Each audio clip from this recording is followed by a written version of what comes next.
Hello दोस्तों मैं विजय एक बार फिर आपका बहुत बहुत वेलकम करता हूं हिस्ट्री विद युवा में। उम्मीद करता हूं दोस्तों आपको हिस्ट्री की इन क्लासेस में, इन कहानियों में बहुत मज़ा आ रहा होगा। और आज से आपका मज़ा दुगना तिगुना चार गुना होने वाला है, क्योंकि आज से हम भारत में मुगल काल का इतिहास शुरू करने वाले हैं। आपका तो नहीं पता, लेकिन मुझे तो बहुत बेसब्री थी कि मैं आपके साथ डिस्कस करूं मुगल काल को। मुगल काल से पहले भारत में क्या स्थिति थी, मध्य एशिया में क्या स्थिति थी, ये मैं लास्ट क्लास में डिस्कस कर चुका हूँ। आज से हम बिना बकवास किए मुगल काल स्टार्ट करेंगे, ठीक है।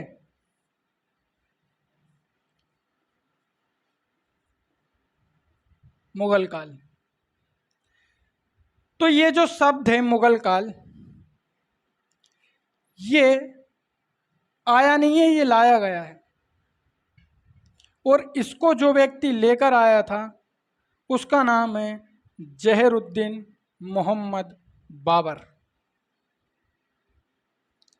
जहरुद्दीन मोहम्मद बाबर। लगभग पूरा हिंदुस्तान इस व्यक्ति को जानता है, और शायद जो नहीं जानता हो वो हिंदुस्तानी नहीं होगा, क्योंकि बाबर एक ऐसा व्यक्ति है जिसे बहुत बुरा बताया जा रहा है और बहुत बुरा बताया गया है और बहुत बदनाम।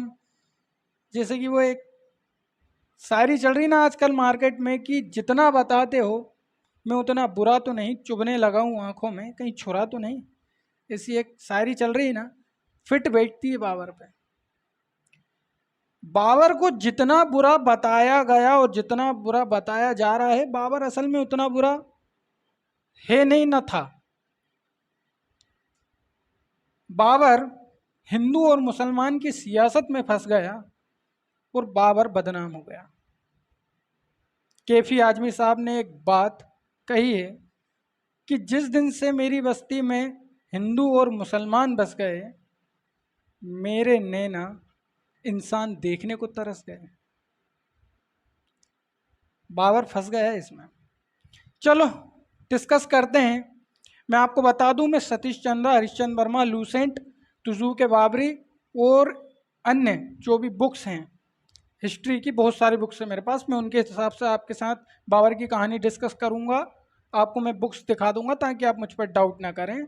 मैं यूपीएससी सिविल सर्विस एग्ज़ाम्स के लिए, खासकर आपके साथ मेंस के लिए हिस्ट्री की वीडियो शेयर करता हूँ।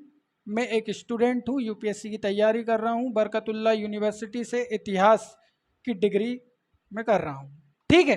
शुरू करते हैं बाबर को। अब देखो बाबर, ये जो बाबर है ये भारत का पीस नहीं है, ये भारत में बाहर से आया था। आर्य भारत में बाहर से आए थे, इस्लामिक भारत में बाहर से आए थे, ब्रिटिशर्स भारत में बाहर से आए थे। भारत के मूल निवासी केवल इस देश के आदिवासी हैं, बाकी सब लोग विदेशी हैं। ये बाबर भी विदेशी है। बाबर की कहानी आपके सामने ये रही, ठीक है। बस अब आप कहानी सुने। तो बाबर का जन्म 14 फरवरी 1483 को भारत से बाहर मध्य एशिया, वर्तमान उज्बेकिस्तान और पुराने समय में बात करें तो फरगना, एक छोटे से राज्य में बाबर का जन्म हुआ। और बाबर का जन्म जिस समय हुआ है उस समय निसंदेह बाबर के रक्त में दो महान विश्व विजेता तैमूरलंग और चंगेज खां, तैमूरलंग और चंगेज खां का मिश्रण है।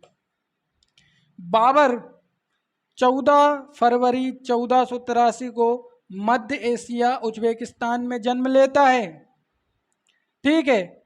ये बाबर पिता की तरफ से तैमूर का 5वां और माता की तरफ से चंगेज खां का 14वां वंशज है।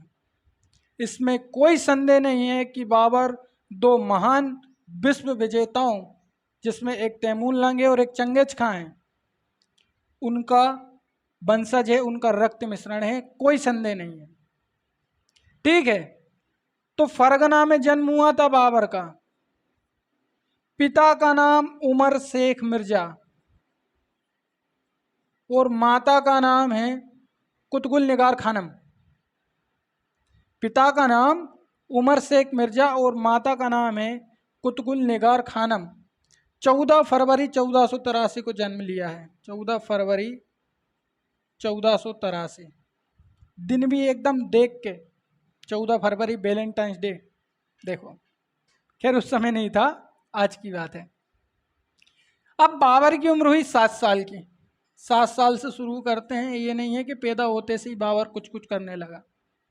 जब बाबर की उम्र 7 साल की हुई तो बाबर अपने पिता को देख के बड़ा दुखी रहता है कि यार हमारा जो बाप है उसने तुजू के बाबरी में अपने पिता के बारे में ये लिखा है कि छोटे कद का मसलेदार गाल वाला गोल दाढ़ी वाला व्यक्ति मेरे पापा थे।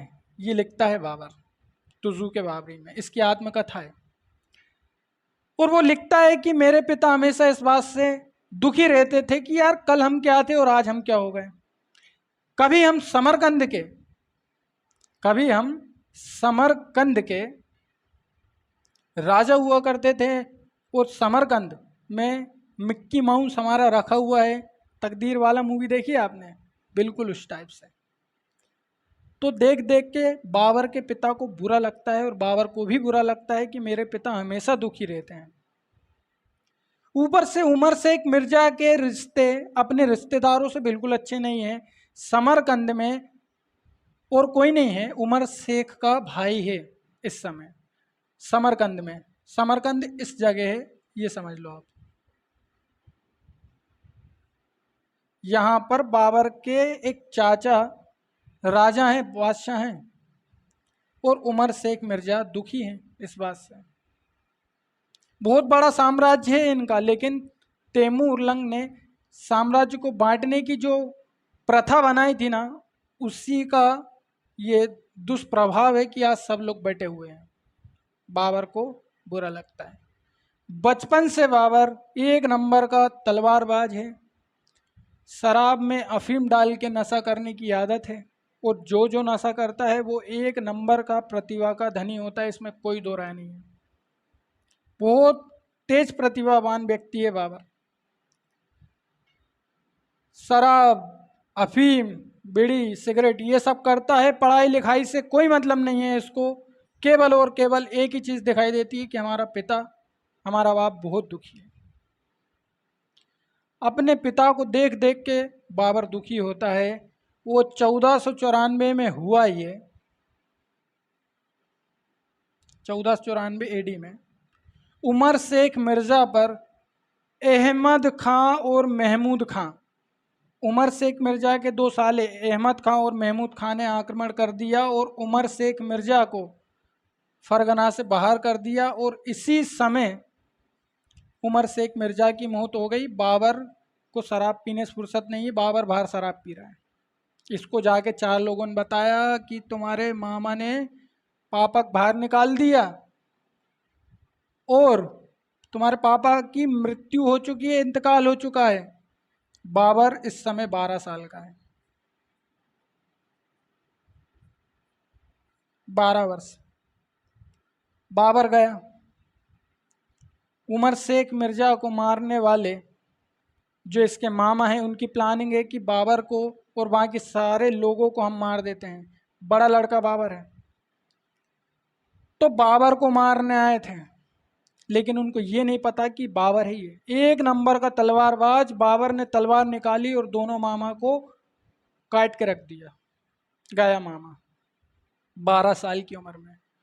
12 साल की उम्र में फरगना का शासक बाबर बन बैठा।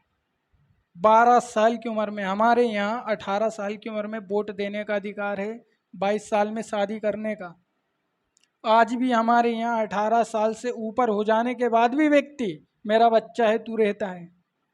देख लो, 12 साल की उम्र में फरगना का शासक है कौन? बाबर। 14 साल में अकबर पानीपत का दूसरा युद्ध लड़ता है। हमारे शिवाजी महाराणा प्रताप को देख लो आप, 15-15 साल की उम्र में मुगलों से लड़ रहे हैं, ब्रिटिशर से लड़ रहे हैं। ये ताकत थी उस समय, ठीक है। लेकिन आज की बात अलग है। तो 1494 में 12 साल की उम्र में बाबर फरगना का शासक बना और उसको जिस बात का दुख था, अब उस बात को खत्म करने का टाइम है। बाबर ने सोच लिया कि अब समरकंद हमारा होगा। 1494 में जहरुद्दीन मोहम्मद बाबर फरगना का शासक बना। 12 साल की छोटी सी उम्र है बाबर की। हमें देखो, हम भी तो 19 साल की उम्र में आपके साथ हिस्ट्री की वीडियोस डिस्कस कर रहे हैं। खैर देखो, अब 1494 में शराब, अफीम और 4 जो बचपन के दोस्त हैं उनके साथ आक्रमण कर दिए जल्दी जल्दी में समरकंद के लिए। पहला आक्रमण 1494 में, चाचा तो थे ही, छोड़ दिया, असफल हो गया। पहला आक्रमण असफल, पहला आक्रमण असफल 1494 में। ऐसा होता ना जल्दी जल्दी में, यूपीएससी का पहला अटेम्प्ट, ट्रायल कि क्या होता है देखते हैं। तो ये ट्रायल करने के चक्कर में 1494 में पहला आक्रमण समरकंद पे किया बाबर ने, लेकिन बाबर फेल हो गया, वापस आया। एक ही चीज का दुख है कि समरकंद हमारा था। दादी ने कहानियां सुना दी और ऊपर से कि कभी बेटा हम समरकंद में राजा हुआ करते थे, हिंदुस्तान के उत्तर इलाके को हमने जीत लिया था, पूरा नॉर्थ इंडिया हमारे अंडर हुआ करता था। दादियां ने और कहानियां सुना दी इसको। अब बाबर को और टेंशन है, और बाबर तुजूक बाबरी में खुद ये बात लिखता है कि मैंने अपने जीवन में कभी भी हिंदुस्तान को जीतने का सपना नहीं छोड़ा। मेरी हमेशा से इच्छा थी कि मैं हिंदुस्तान को जीतूं। ये बाबर ने तुजूक बाबरी में, जो बाबर की आत्मकथा है जो उसने तुर्की में लिखी, उसमें बाबर ने खुद कहा है कि मैंने हिंदुस्तान को जीतने का ख्वाब कभी नहीं छोड़ा। और इसी बीच में बाबर एक बार फिर समरकंद पर आक्रमण करता है 1501। समरकंद में एक बार फिर आक्रमण किया बाबर ने, माफ करना 1497 में। ये दूसरा आक्रमण समरकंद पे, सेकेंड अटेम्प्ट। इस बार बाबर समरकंद को जीत लेता है। तो जो चाचा थे वो चले गए उज्बेकों के पास, और इस टाइम उज्बेक सेवानी खां के नेतृत्व में बहुत खतरनाक खूंखार जाति बन चुके हैं, और समरकंद पे आक्रमण सेवानी खां ने किया। सेवानी खां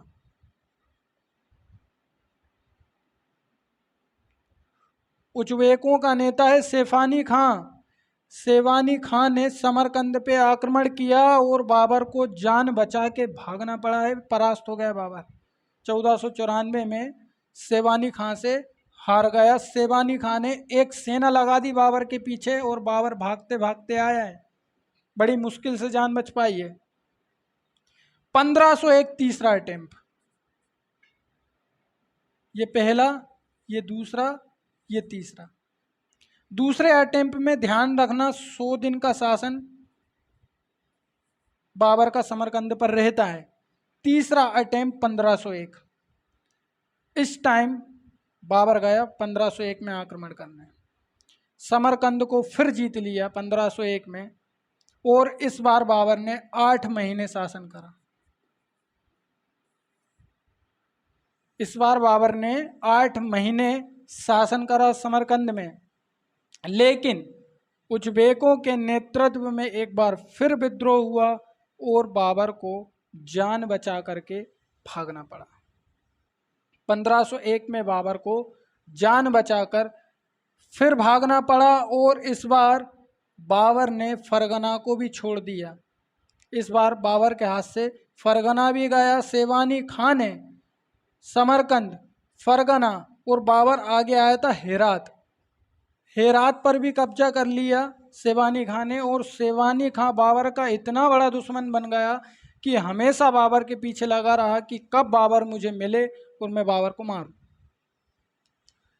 और इस टाइम बाबर को ढूंढने के लिए पूरी की पूरी सेना लगा दी गई और बाबर जंगलों में छुपकर अपना जीवन बिता रहा है इस टाइम। इतना मुश्किल भरा जीवन था, लेकिन बाबर ने उम्मीद नहीं छोड़ी। इस टाइम बाबर जंगलों में भटक रहा है, गुफाओं में रहना पड़ रहा है। अफीम और शराब का शौकीन था। इस बार तेंदू पत्ता की जो बीड़ी होती है उससे काम चलाना पड़ रहा है बाबर। ये बाबर की हालत हो चुकी है। ठीक है, जंगलों में भटक रहा है यहाँ हिंदू कुश के। इतने में पता चला कि काबुल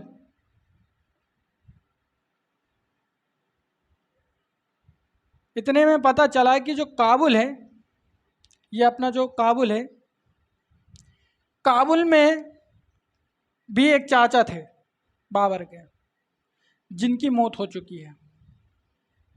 1504 में बाबर को पता चला कि काबुल में जो चाचा थे उनकी मौत हो चुकी है। वो चाचा की जो लड़की है वो मुकी मार्को के साथ भाग गई, प्रेम विवाह कर लिया। चाचा की जो लड़की थी वो मुकी मार्को के साथ भाग गई। और चाचा का जो लड़का था वो था अब्दुल रज्जाक, जो एकदम अयोग्य था। अब्दुल रज्जाक इधर रोने का कार्यक्रम चल रहा है और अब्दुल रज्जाक को याद आ रही है कि हम हमारे बड़े पापा के लड़के को बुलाएं, हमें कंधा दे रोने के लिए। ये देख लो, बाबर की याद आने लगी। अब बाबर की याद आ रही है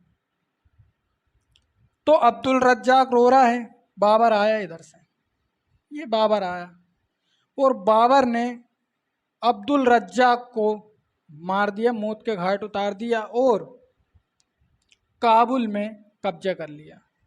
यही तो थी बाबर की खासियत कि बाबर कभी उम्मीद नहीं छोड़ता था। अगर उम्मीद छोड़ दी होती तो जंगलों में भटकते हुए आत्महत्या कर लेता, कहीं मर जाता। लेकिन एक बार फिर देख लो, बाबर की किस्मत बदल गई।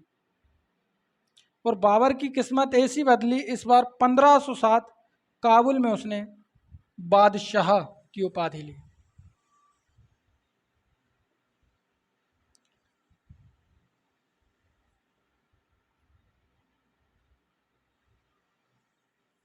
पंद्रह सौ सात में इस बार काबुल में बाबर ने बादशाह की उपाधि ली।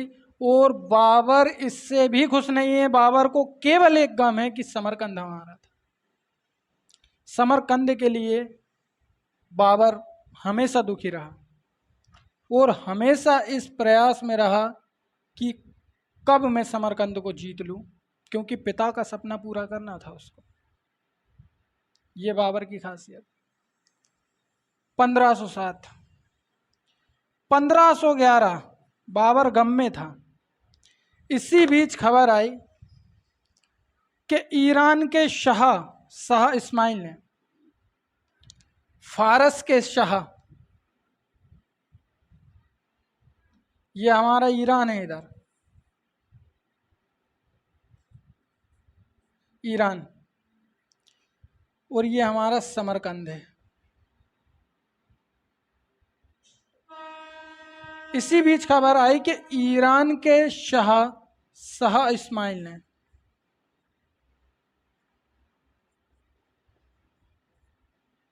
मर्व के मैदान में, मर्व का मैदान, ये एक मैदान है मर्व का, शाह इस्माइल ने सेबानी खां को मौत के घाट उतार दिया। ये खबर आई। बाबर को पता चला। बाबर शराब पी रहा था, शराब वराब फेंकी और चुपचाप निकल गया यहाँ से सीधा। यहाँ से सीधा घोड़े पे आगे आगे आया। सेना को पता भी नहीं है कि बाबर निकल चुका है। सेना को पता चला, बाबर के पीछे भागे वो, और बाबर ईरान शाह इस्माइल के पास सीधा मर्व के मैदान में आ गया। मर्व के मैदान में शाह इस्माइल से कहा कि देखो, तुम हो शिया मुसलमान और हम हैं कट्टर सुन्नी मुसलमान। ये शिया मुसलमान था। बाबर ने कहा कि या तो तुम हमें समरकंद खुद सौंप दो, क्योंकि समरकंद शुरू से हमारा है, और या फिर युद्ध करो, और युद्ध में हम कभी हारते नहीं हैं। बाबर ने ऐसा डायलॉग मार दिया। शाह इस्माइल को बाबर की दिलेरी पसंद आई। बाबर बहुत खुशदिल व्यक्ति था यार, बहुत खुशदिल व्यक्ति था। बाबर अपने सिपाहियों के साथ हमेशा शराब पीता था, अकेले शराब नहीं पीता था, कभी सेना को ये नहीं लगने दिया कि मैं उनका बादशाह हूँ, राजा हूँ। बहुत खुले दिल का व्यक्ति था बाबर। उस सेना बहुत खुश रहती थी, अफीम का नशा करते थे मस्त। तो शाह इस्माइल ने कहा कि ठीक है, चलते हैं समरकंद पे आक्रमण करते हैं। तो ईरानी फौज की सहायता से बाबर ने 1511 में समरकंद को जीत लिया, और समरकंद में शाह इस्माइल के अधीन एक सूबेदार की तरह समरकंद में शासन कर रहा है। उसने सिया मत का विरोध नहीं किया और ना उनसे लड़ाई की। सिया मत का उसने सम्मान किया कि ठीक है। उस सिया मत में जो कपड़े प्रचलन में थे, बाबर उन कपड़ों को भी पहनने लगा। तो इससे जो समरकंद के लोग थे उनको लगा कि यार हमारा जो बादशाह है वो सिया मत का समर्थक हो चुका है, और जो हमारा बादशाह है वो शाह इस्माइल की कठपुतली बन चुका है। लेकिन बाबर ये बात अपने लोगों को समझाता रहा कि मैं एक कट्टर सुन्नी मुसलमान हूँ, मैंने सिया मत का सम्मान किया है, स्वीकार नहीं किया। बाबर सांप्रदायिक सद्भावना को बहुत अच्छे जानता था। बाबर इंसानों का महान पारखी व्यक्ति था, एक नज़र में बता सकता था कि इंसान किस तरह का है। महान चित्रकार, महान जो रचनाकार है, किताब लिखना, शायरी करना, गाना गाना, संगीत, एवरीथिंग आप ले आओ, बाबर हर चीज में निपुण है, बाबर हर चीज में स्मार्ट है। लेकिन जब धर्म की बात आई तो समरकंद में बच्चे से लेके बुजुर्ग से लेके औरत से लेके हर व्यक्ति के हाथ में तलवार है कि हमारा बादशाह सिया मत को अपना चुका है, जबकि हम कट्टर सुन्नी मुसलमान हैं। समरकंद में ये सिया और सुन्नी का विवाद हुआ, और बाबर को इस बार फिर 1511 में एक बार फिर समरकंद छोड़ना पड़ा। समरकंद से बाहर आया बाबर कुल ए मलिक या कज़ाम ए मलिक, कुल ए मलिक या कज़ाम ए मलिक उबैद उल्ला खां के विरुद्ध एक विद्रोह को दबाने के लिए युद्ध करना पड़ा, और बाबर युद्ध में हार गया। क्योंकि अब बच्चे से लेके बुजुर्ग हर व्यक्ति के हाथ में तलवार है, बाबर करता क्या? बाबर को एक बार फिर समरकंद छोड़ना पड़ा और काबुल वापस आना पड़ा। इसी बीच उसको याद आया कि यार मेरी एक तो मेरे भाइयों से पचती नहीं है, परिवार वाले मेरा साथ देते नहीं हैं, किस्मत साथ देती नहीं है। 4 से 5 बार मैंने समरकंद जीता लेकिन हर बार फेल, करूं क्या? उसको याद आया कि क्यों ना यार इस तरफ भी तो चला जाए। इस बार उज्बेकों के नेतृत्व में पूरा मध्य एशिया बाबर के हाथ से निकल गया। अब कुछ नहीं हो सकता, पूरा मध्य एशिया बाबर के हाथ से निकल गया।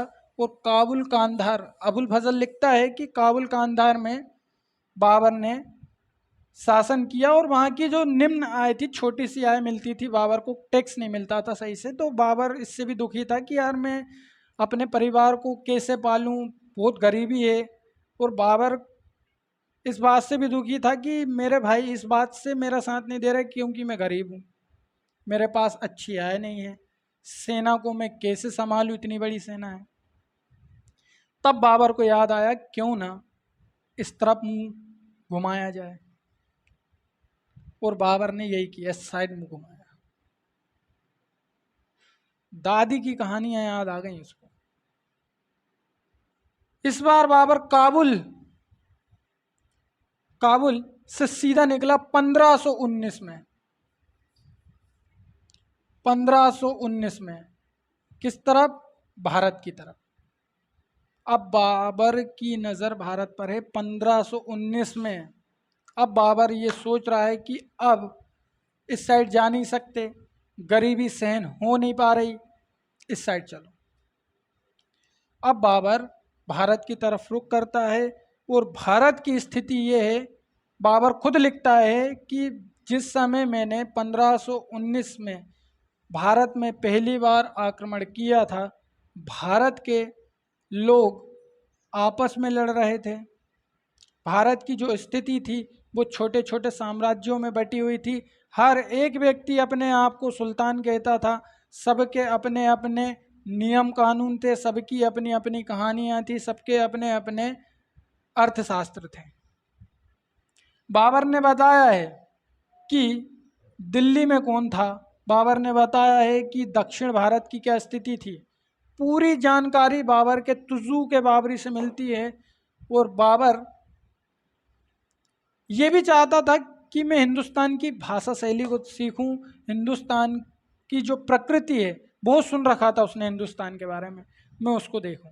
केवल भारत में धन के लालच से बाबर का आना एक सही बात नहीं है, ये तो बाबर को बदनाम करने वाली बात है। केवल धन के लिए बाबर भारत आया, गलत है। प्रकृति प्रेमी था बाबर, बहुत बड़ा।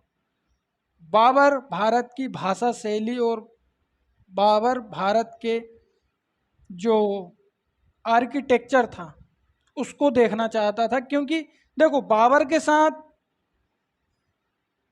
जो लोग थे उनको भी ये बात पता है कि समरकंद में जब तैमूर था, तैमूर भारत आया था।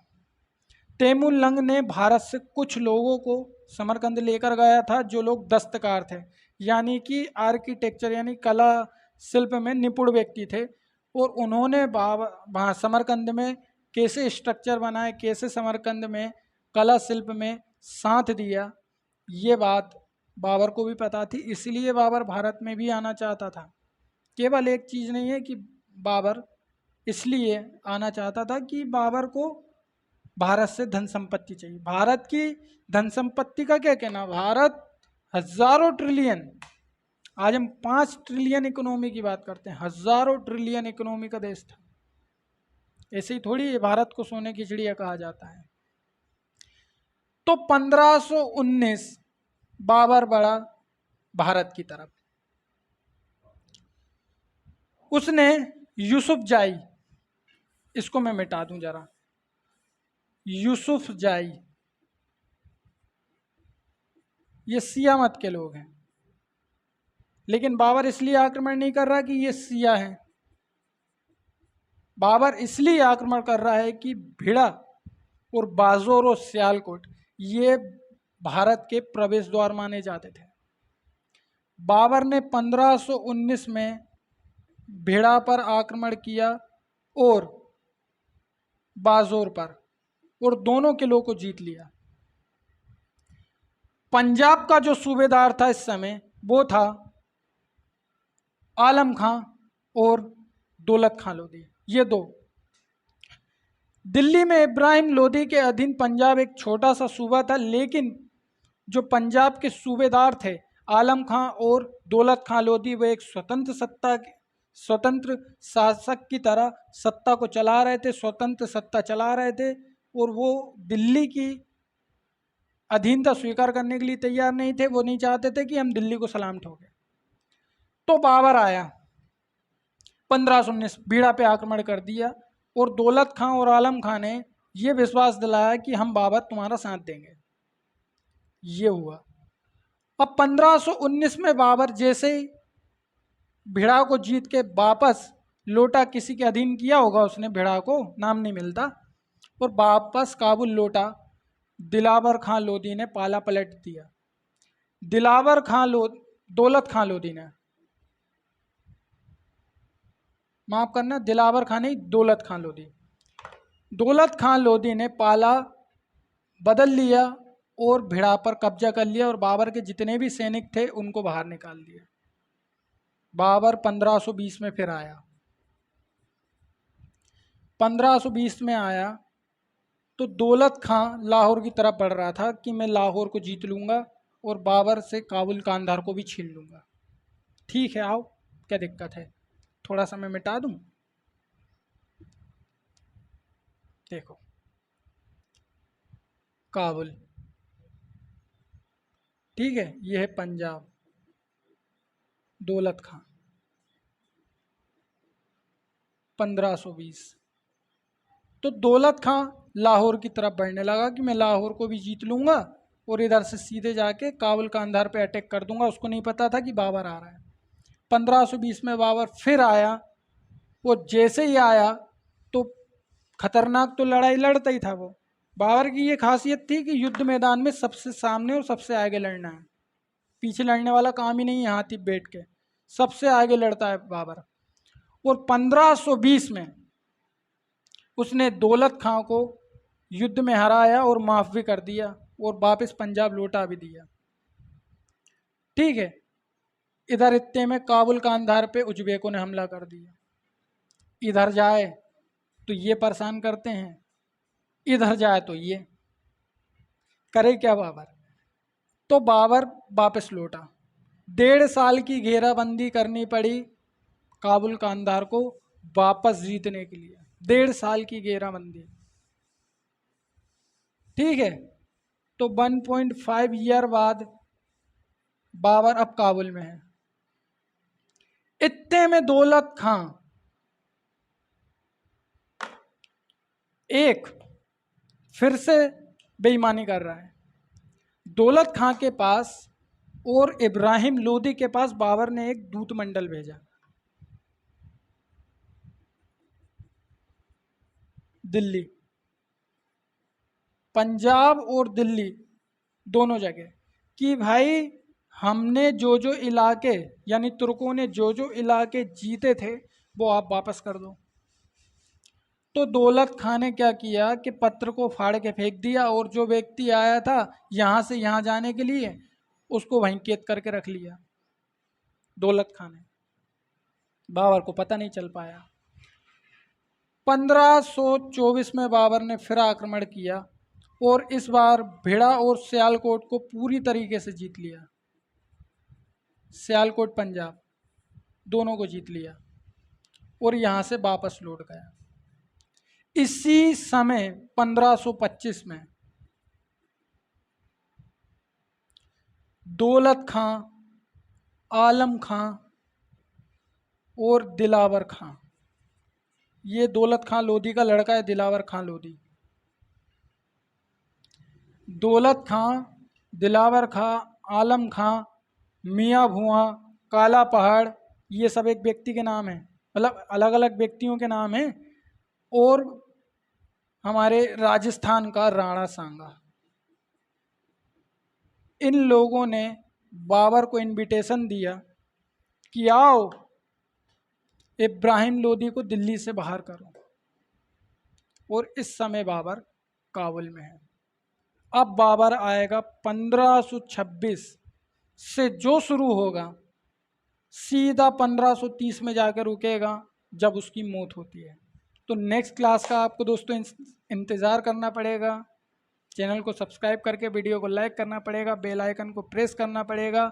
नेक्स्ट क्लास में भारत में बाबर की विजय को हम डिस्कस करेंगे बहुत डिटेल से। पानीपत का पहला युद्ध, कई सारे राइटर्स के हिसाब से हम पानीपत के युद्ध को पढ़ेंगे, खानबा के युद्ध को, चंदेरी और घग्गर के युद्ध को पढ़ेंगे। बाबर ने भारत में क्या देखा, बाबर ने भारत में क्या क्या किया, क्या क्या तुज़ूक़ बाबरी में उसने वर्णन किए हैं, सबको बहुत डिटेल में डिस्कस करेंगे। तब तक के लिए दोस्तों मिलते हैं। जय हिंद। चैनल को सब्सक्राइब करके वीडियो को लाइक करना बिल्कुल ना भूलें।